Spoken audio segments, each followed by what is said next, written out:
This is the There Is Another Way podcast from spencerbruce.com. Making life work as a creative. Hello everyone, welcome to this week's There Is Another Way podcast. I am so pleased and privileged to have Preben as my guest, the legend, the man, the beard that is Preben, talking about his career. How are you doing out there?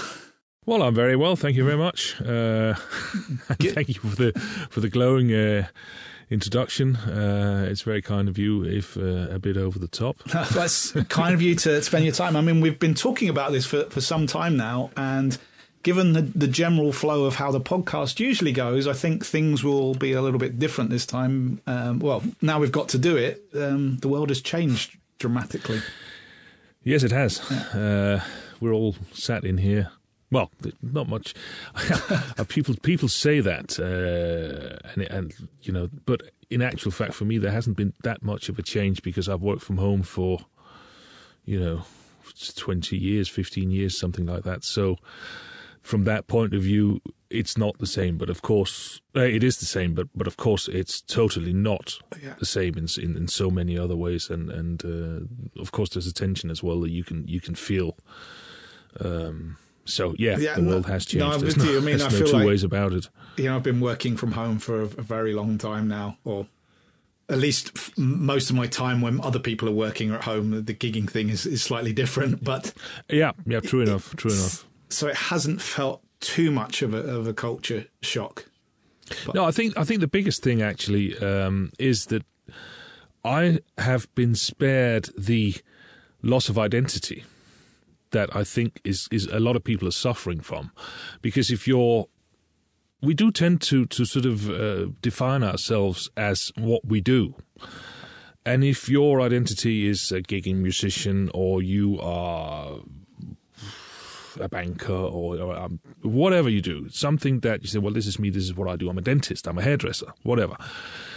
That's been taken away from a lot of people, and I think that's psychologically much more of an impact than we first imagined. And I don't know how I would react to that. Probably not very well.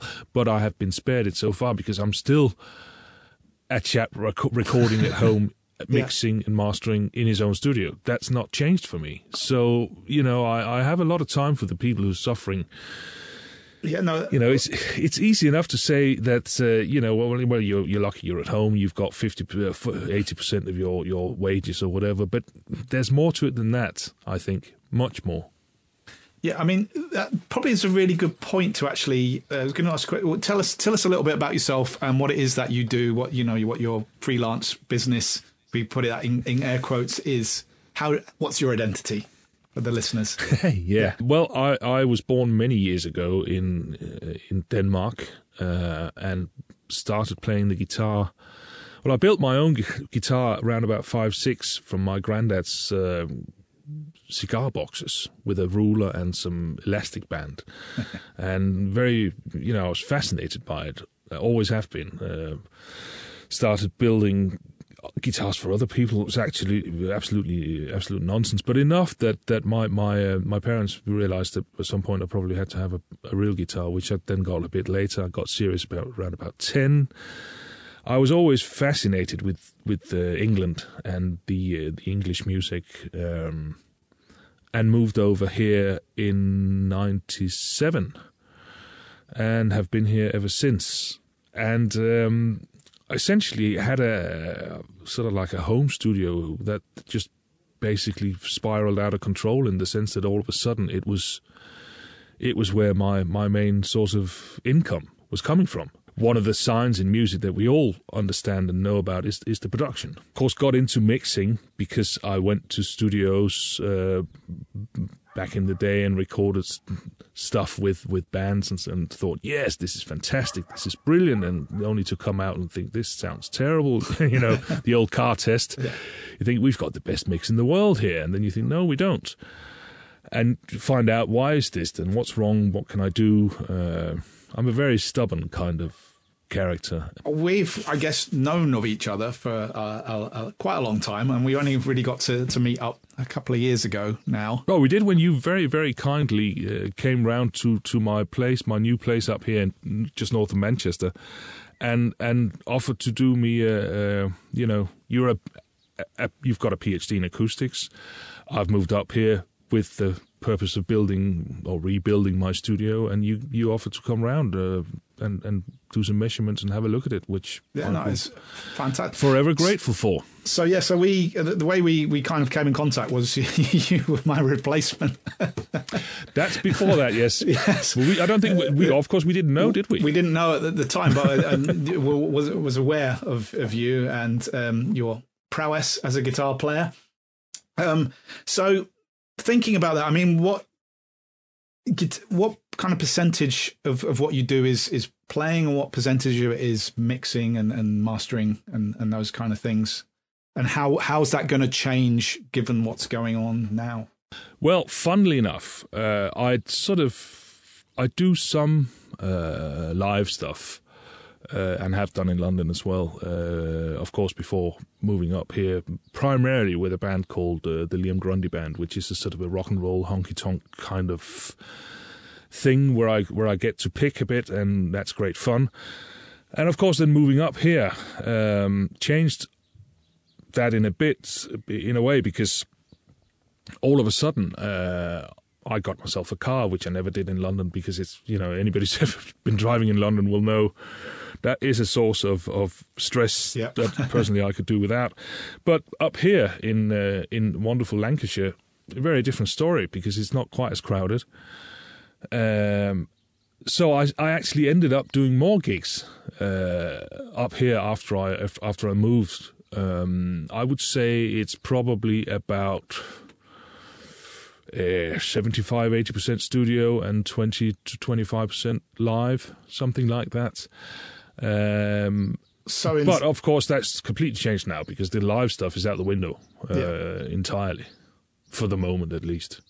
Yeah, I mean, it's impossible to say right now what's going to happen there, but I would hazard a guess that live music, those kind of things, will probably be the very last thing to come back. Absolutely. Absolutely. I think you're right. And I think,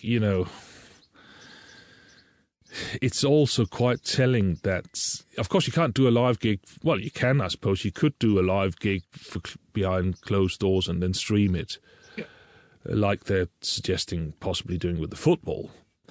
But it is quite telling in terms of what is on the radar and what's being prioritised here, that they're talking a lot about the football. They're talking very, very little about concerts and stuff. It's the whole creative, I guess. I saw yesterday that they were hoping to get television production back up and running, and a lot of my friends work in those environments. They're like, well, how do we do hair and makeup? Kind of thing. Social distance. How do we social distance in these environments? What are all stories now going to feature? Love scenes with people 2 meters apart. That kind of thing. Well, I suppose what's going to happen is that's a very good point.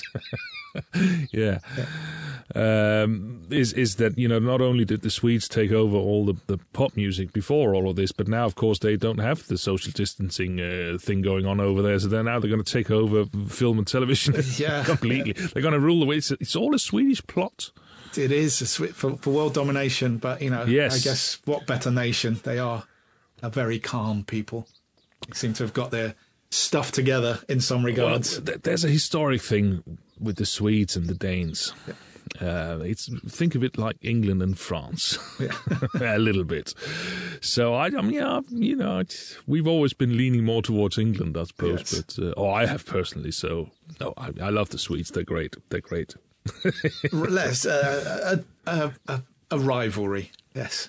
Oh no, it's all nonsense, of course. But it's like when Sweden play Denmark at football, that's the one we don't want to lose, no matter what. So it's that sort of thing. And in reality, there's no difference. My wife, who's Brazilian, keeps going on about how much it's all the same. She comes to Denmark, she sees Well, when she was allowed to travel. She sees, little kids with yellow hair because they all have that. They all have that in Sweden. They all have that in northern Germany. They all have that in Norway. They all, a lot of them have it in Kent and even northern England as well. So, she's thinking, well, what's all this, all the fuss about? Because you're clearly all the same. Pretty much the same. But you make a really interesting point there where, saying that Sweden, we kind of, hypothesizing here. Well, not if this was just a comment, but you kind of think actually looking at a bigger picture, not if you take the idea we just said about Sweden, maybe leading the way now because in film and television, because they have no social distancing. I just wonder if we kind of extrapolate that out, it would seem to be that removing a country, it's just like if you're in a situation where you can offer a service that no one else is offering, that this is probably your time. If you've got a way of doing it or whatever, it doesn't matter what industry. Absolutely. Of course, the downside being they may all be dead because we don't know if it's going to. I mean, they've gone with the I think mainly for financial reasons, really, because they were hit really, really, really hard in 2008. So they've gone a different route this time. That wasn't a viral thing, but in terms of not being caught out in spending a heck of a lot of money that essentially will have to be paid back to someone down the line, they've gone the herd immunity route, of course, and we don't know if it's going to work. So it's a gamble. We don't know. So all of these things aside, you're absolutely right.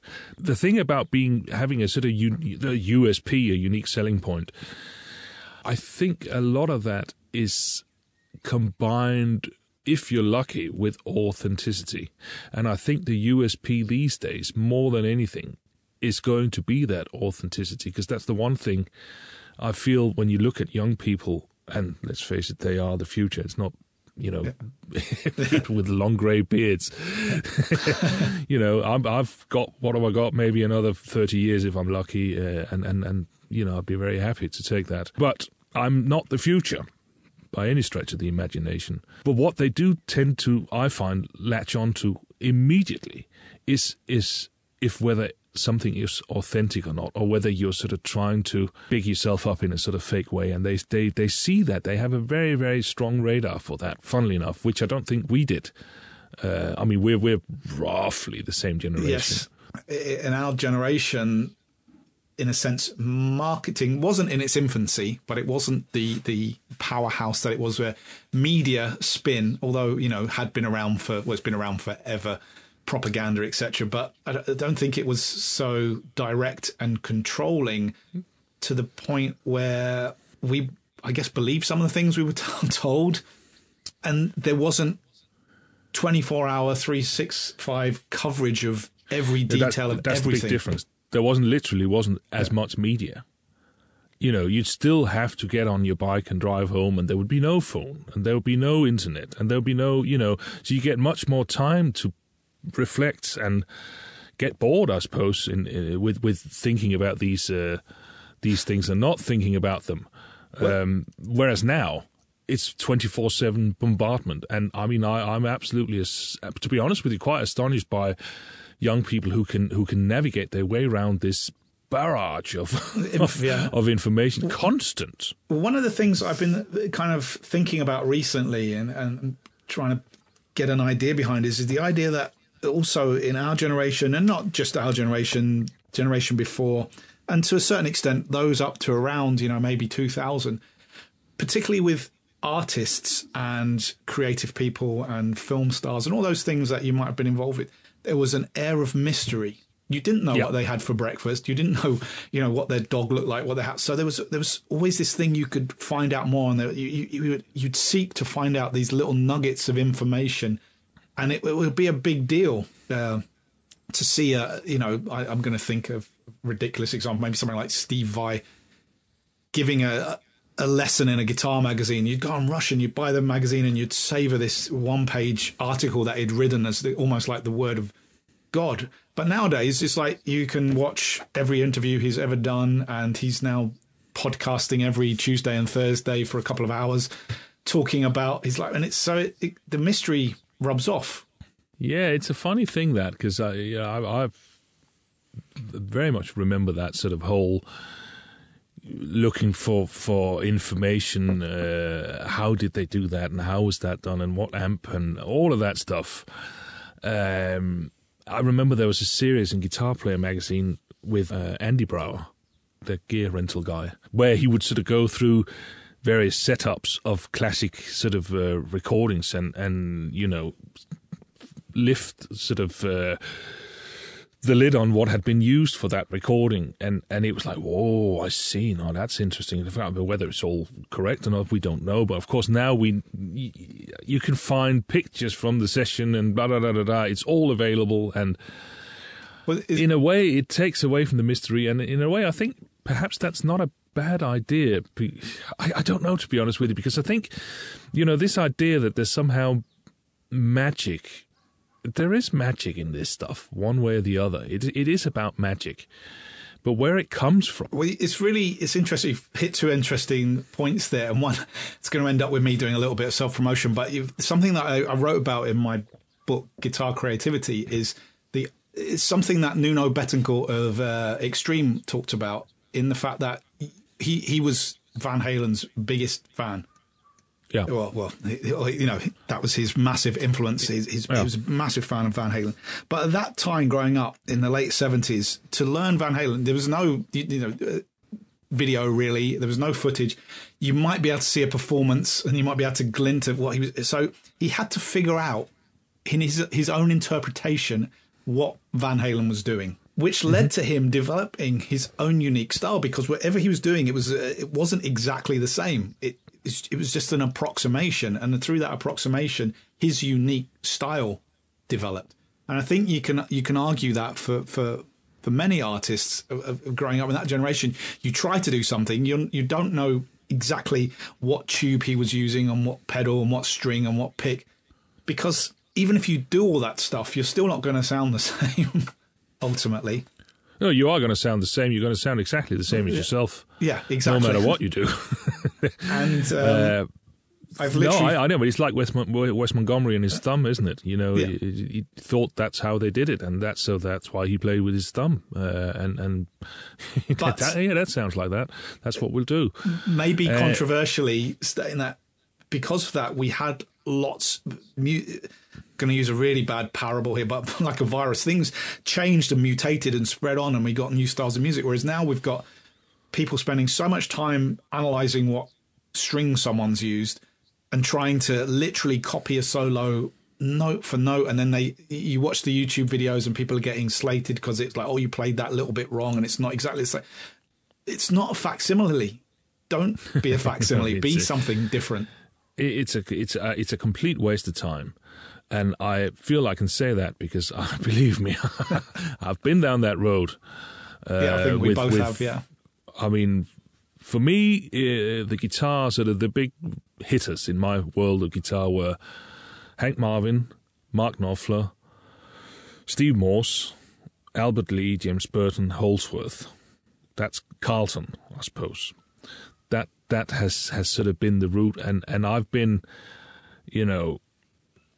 listening to all that, reading all about what strings and everything I could get my hands on. In a way, I was saved by the fact that this wasn't available. Because if I'd had the stuff available to me that people have now, I would have been exactly like that.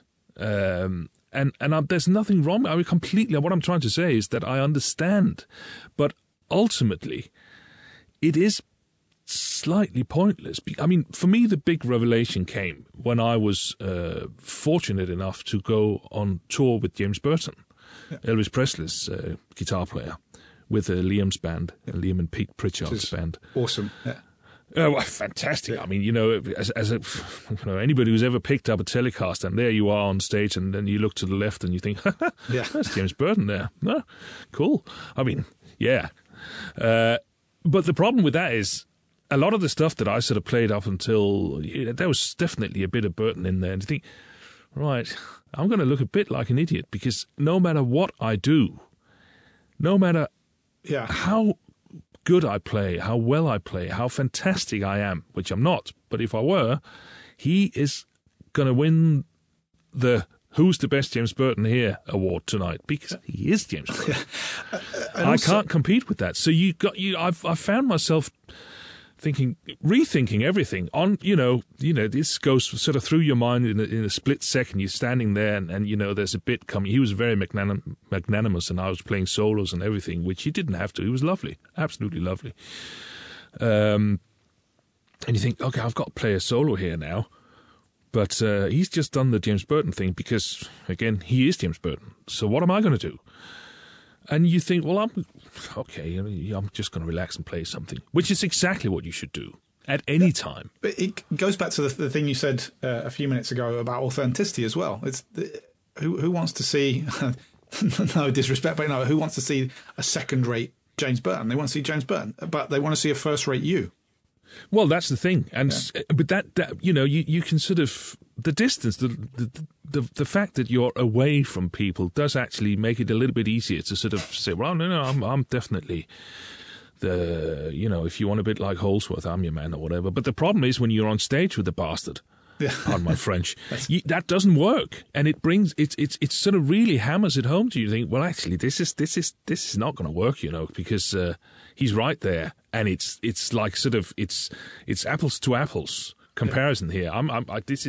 It's no good. Yeah. But and also just going back to the other thing you said at the point you said as well about this idea of magic. I'm a strong believer in this. Constantly telling my students this. It's when recording, and this is why we have a music industry who's constantly striving to find that little bit of magic, and that magic occurs. Who knows what the combination is, and that's why no one can really recreate it time upon time. Sometimes it is, and this is usually my description of it. Let's take a classic album. It's four guys who, on that morning that they go into that studio, that they've all had a good night's sleep, or someone got lucky the night before, or whatever it was, there's all the elements just come together at that point in time to make Thriller, or I can't think of any albums now, my mind's just gone completely blank, and it doesn't happen time after time, and most artists then will spend time churning out material trying to recapture that night. And the best analogy I have of it is, you could go out with your friends every Friday night for a year, say, and probably 3 or 4 of them will be, or maybe even one will be the best night out you've ever had. And then the other 51 will not be the same, because you might be trying to recreate that.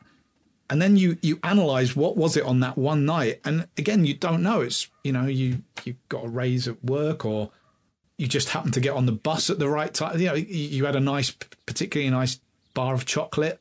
All these little elements that you can't ever imagine, these variables come together, and for some unknown reason, let's call it magic, on that night you have the night out of legends, and then you spend another year trying to recreate it. I think a lot of the magic is actually something you can recreate, because I think it comes from an attitude towards the moment that you're in. And if you have an intimate relationship with your guitar, for instance, there's certain things I can do on the guitar, even on a day where I do not feel like it, that I know has a certain inherent quality to it. People may not like it or whatever. That's completely besides the point. But there's certain things, as a professional player, there's a level where you very, very rarely drop below.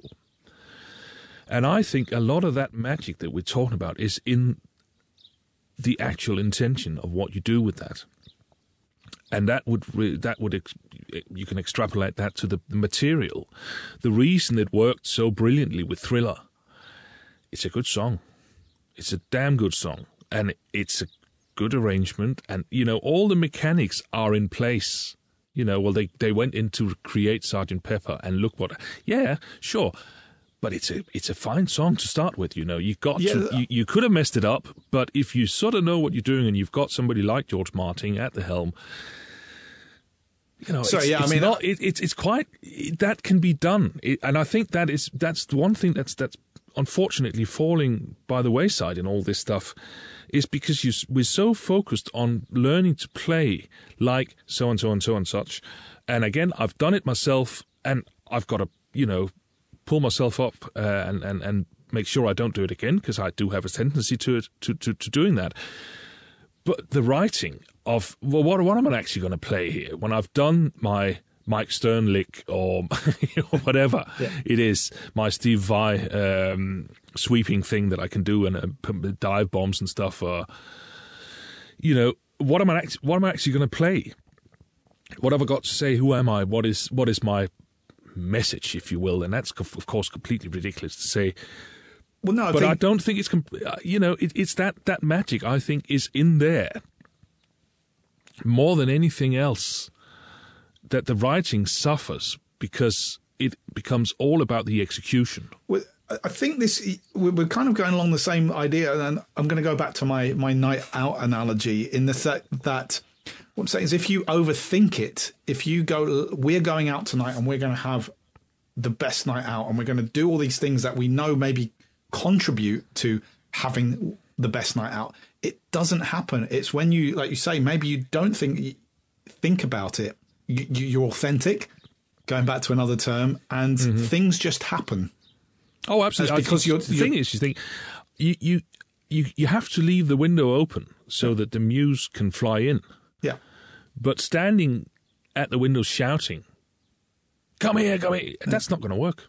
Yeah. I mean, we've all done that. We've all been in situations, and you're there with your band. You're heavily, rehearsed up to the max, and it's all happening. And we go into the studio, and this is it, and it all falls flat. Yeah.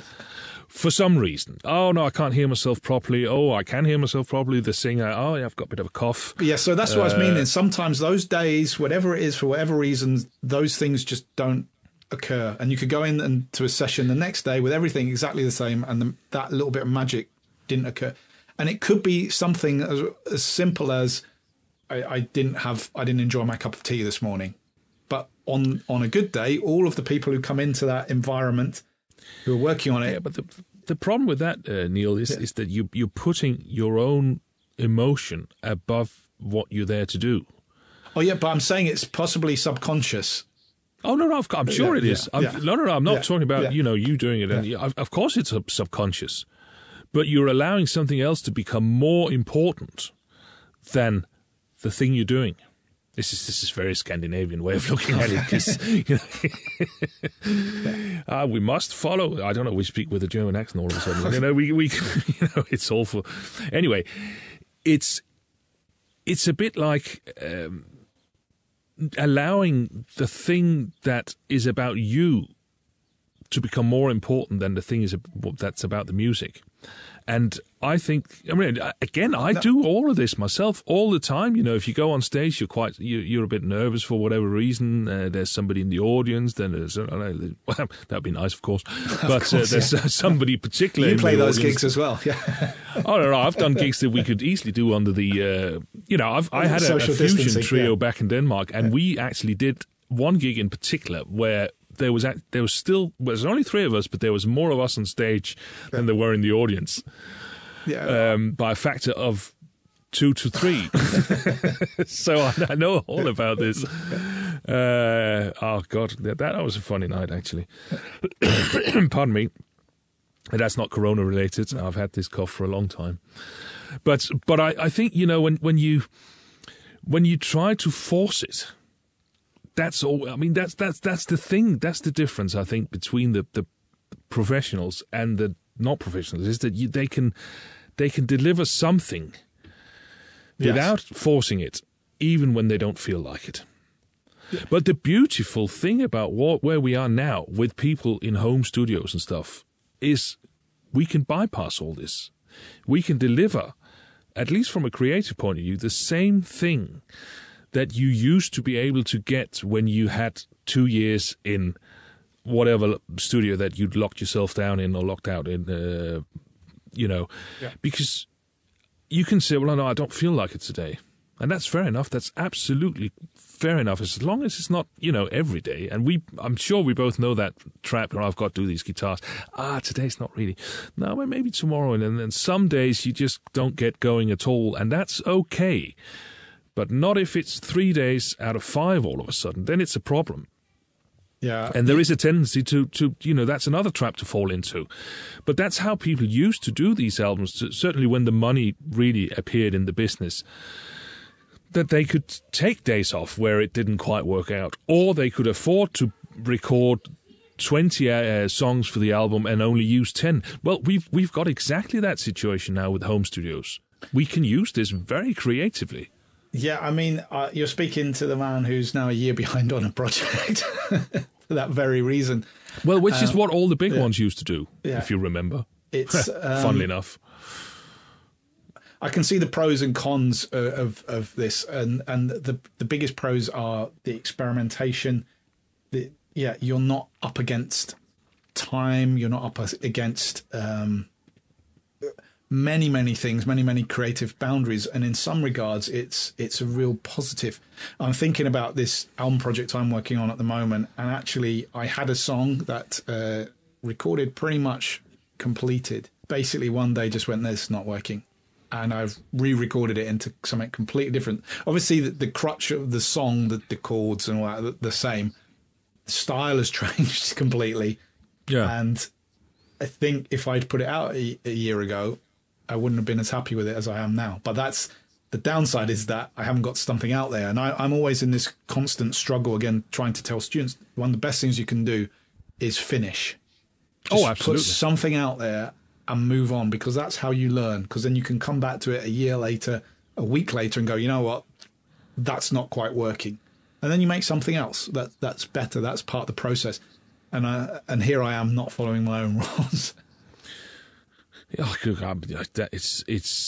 It's very difficult to finish anything, and it's particularly difficult when you're self-producing. I mean, I work a lot with singer-songwriters because I like songs, and I do all sorts of different things as well. But I like words, and I like the meaning that you can put into songs, and I can play a bit of guitar, a bit of bass, a bit of keys, a bit of drums, a bit of percussion. So I'm sort of like a one-stop shop for that sort of thing. And also, there are certain singer-songwriters like that type of intimacy.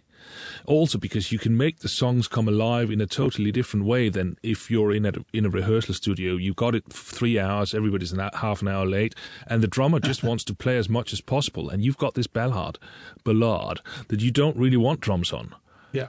That's never going to happen, because he's not going to settle for that, so you'll want to play the, et cetera, et cetera. All of that stuff is out the window when you do it in an environment such as this. And my point being is that when you work with a singer-songwriter like this, you can get to a point where it's not really happening. But because I'm here, because you're not self-producing, because there's a massive difference between putting a vocal down on your own and having somebody next to you. Even as a guitar player as well, say, no, keep that, that's great. The art of production, in my opinion, is, of course, there's all the mechanics around mixing and all of that if you put that as a part of the whole thing. And I think we can increasingly do that. Is to know what to throw away. And it's all about knowing which imperfections to keep. Yeah. That goes back to something I keep going on about a lot, which is keep it simple, stupid. That's the kind of mantra I have. And again, this project I'm working on, I've recorded a lot of stuff, and self-producing is really, really hard for the reasons that you said. Hugely You need an editor. Difficult. Yeah. Also, even simple things. It's taking me a lot longer for one simple reason. Silly things like record's not bad, my level's not right, these things aren't right, which is, if you're in a studio, you're not worried about that stuff. Your number one job is to play those notes. Yeah. Not keep one eye on the level meters and one eye on many other things, even pressing stop and start. Yeah. It's a slight downside, but it's not the end of the world because you have the time to deal with it. But it's more about the fresh ears, the different perspective.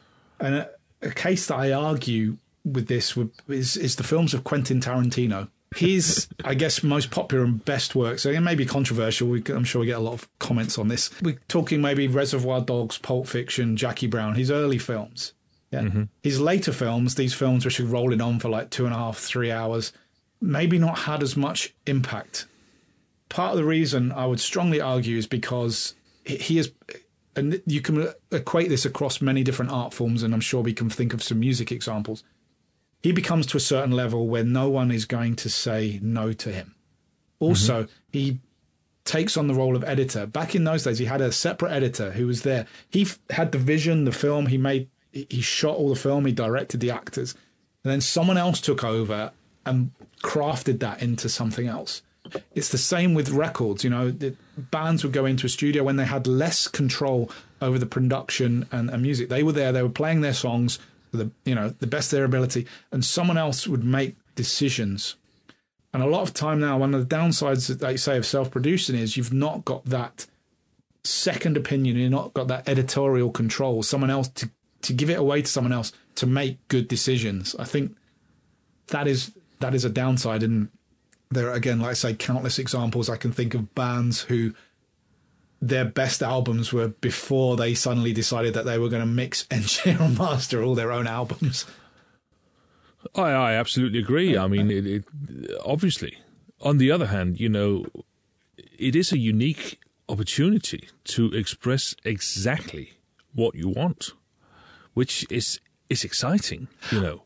I totally agree with that. I just think maybe by the technicalities that come down to it, you sometimes need someone else's opinion, and that could be from other bandmates. I think one of the downsides, particularly guys working alone, and I put myself in that category, is that there is nothing to bounce off of. And sometimes you need something to bounce off of. That I completely understand. I mean, I see myself very much as somebody who sort of tries to facilitate other people's work to become as distilled as it possibly can.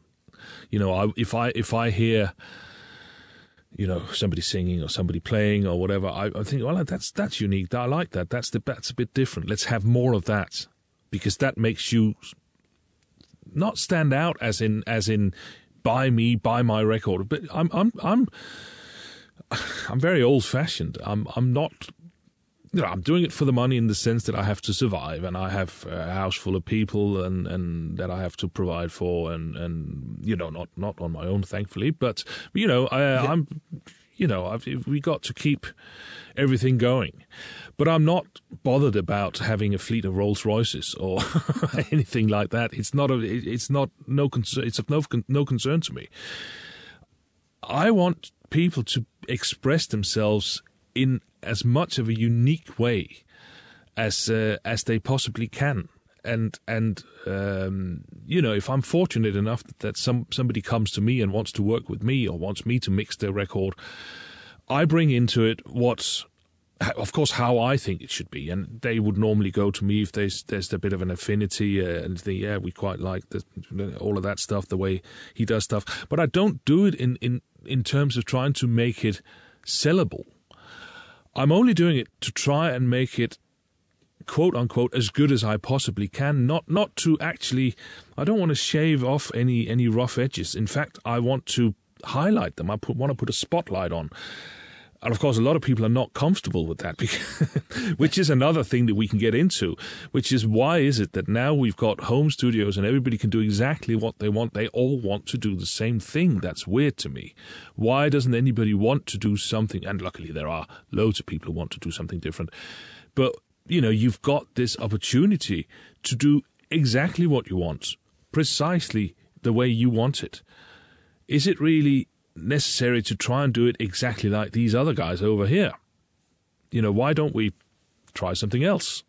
Well, I'll tell you one thing where you can improve, because this is something I've watched on your videos, and I think you're absolutely right. When you talk about levels and stuff, simplify. That is an area where I totally agree with you, that simplification is the key. Make sure your setup is as simple as you can get away with. And while still maintaining the quality, of course, because then you can focus again on what do you actually want to say, rather than I wonder if this sounds better with 9s or with 10s. Yeah. Or maybe 9.5. Those are string gauges for anyone who's not into guitaring. Yeah. Will this amp sound better with a 12AU7? Yeah. Or a 12 in the driver, all of that sort of in the first stage of the preamp. Get all of that. I mean, it's difficult because it's also sort of you've got to check some of these things out, and you've got to go on perhaps on a bit of a journey.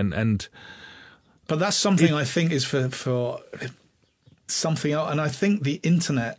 As a downside, is particularly maybe with guitarists and people in studios. Again, I know there's quite a lot of other artists from other kind of disciplines listening to this, and other creative people. I don't think they have the same. You mean kind they of were concern. listening to it? As in, like, they're not worried about... Before you let the bearded man talk.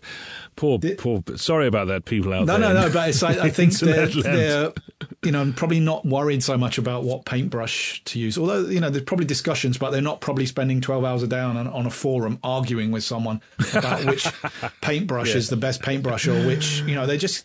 I think guitaring... I hope they're not. I really hope they're not. And I'm a member of some other kind of more music groups online and things, and you only really see these weird arguments happening a lot in the guitar world and in the kind of audio world about analog versus digital, and these stupid arguments are so distracting because, as you say, a lot of stuff going on in the plug-in world as well. Yeah, so a lot of discussions going on there. Those kind of worlds, but in many other artistic disciplines, I don't think it's as bad. But What's wrong with these people? Why don't I? Yeah, just create your art.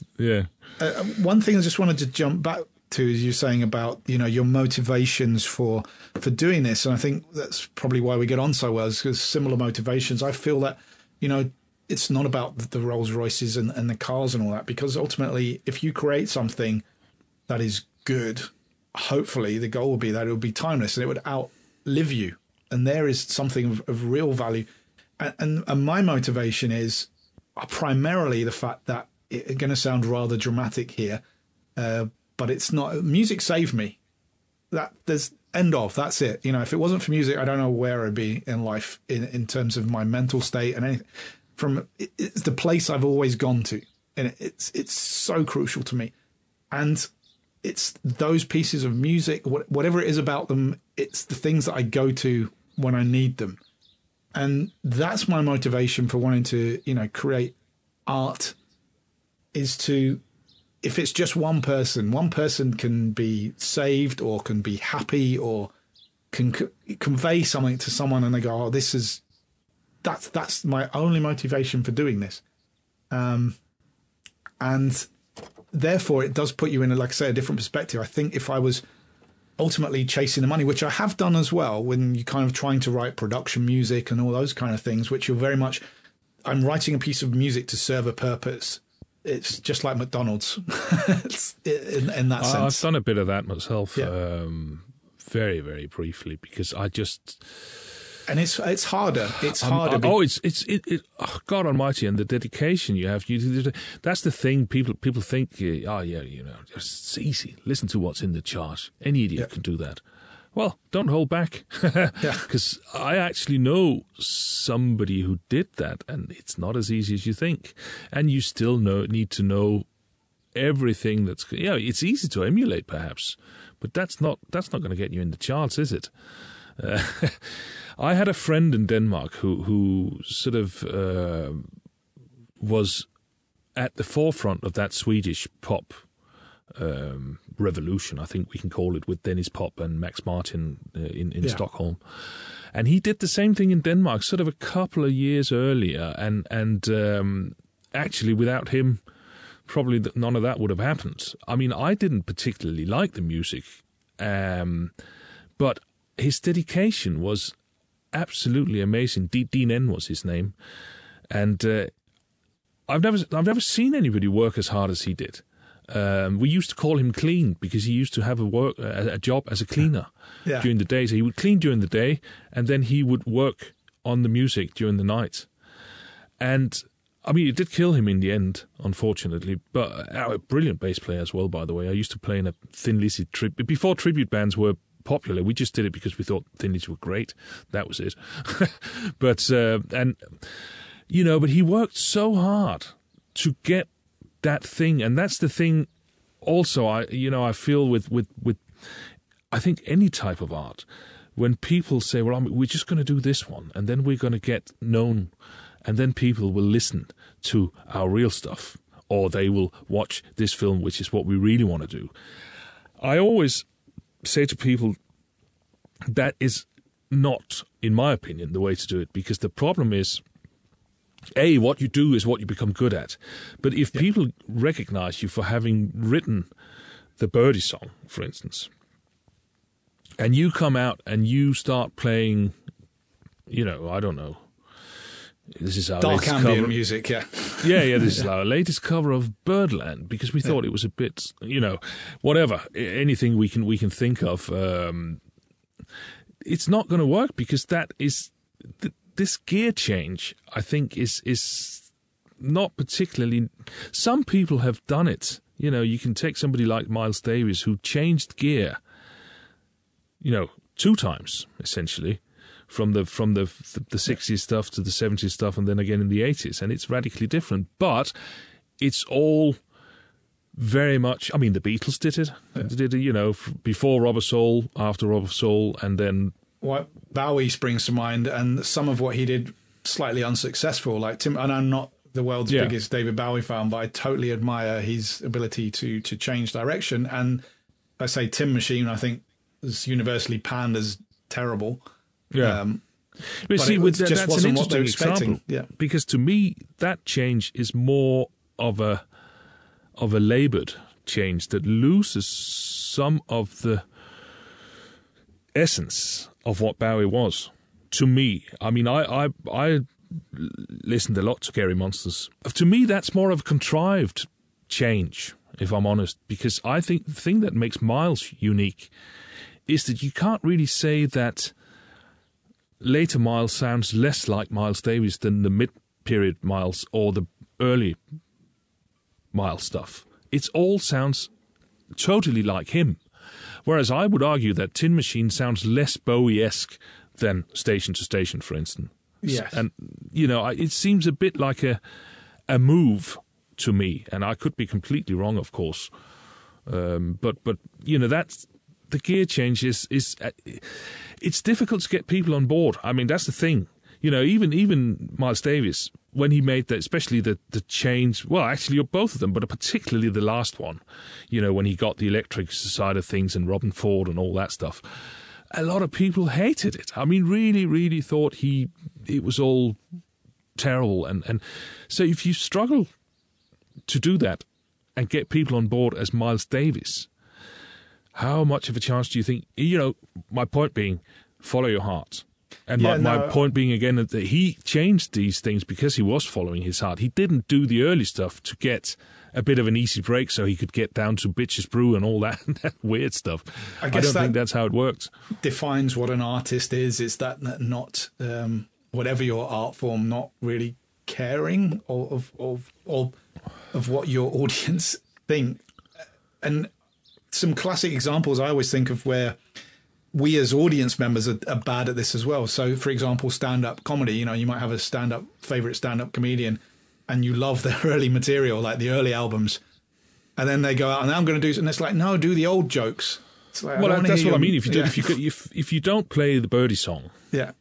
And of course there is, you got to play the classics, and yet, oh no, he's only doing stuff from his. We are. And I mean, guitar players especially. The old joke: how many guitar players does it take to change a light bulb? Well, it takes 4. It takes 1 to do it, and 3 to stand at the back saying, "Well, I could have done that." Oh yeah, I've got my various is 12, and the others. The 11 others to stand around saying how they do it better. Yeah. But the bottom line of this. Yeah, there's more of us now than there was when I first heard the joke. Well, the bottom line of this is, I now think that's a problem with the YouTube side of things as well. It's great to know that we have an audience, and it's great to know that people are going to be watching. And I suppose at the end of the day, that's always why you do something, and yet maybe not perhaps in music. There are people who sit around just strumming on their own. you know. Yeah. But as soon as you record something, of course, there is an inherent sort of idea that somebody might listen to it at some point. It's more overtly present, though, when you put something up on YouTube. The whole upload thing is and I think, you know, the thing I feel that we're losing is getting lost in the music. I mean, I write stuff, which I also do. It's a question of, it really is between me and the universe. Well, I think that is a good part to end part 1 of this podcast. Please do stay tuned for part 2 of this fascinating talk with Preben coming up soon. All it's left for me to say is stay safe out there, and I will catch you later.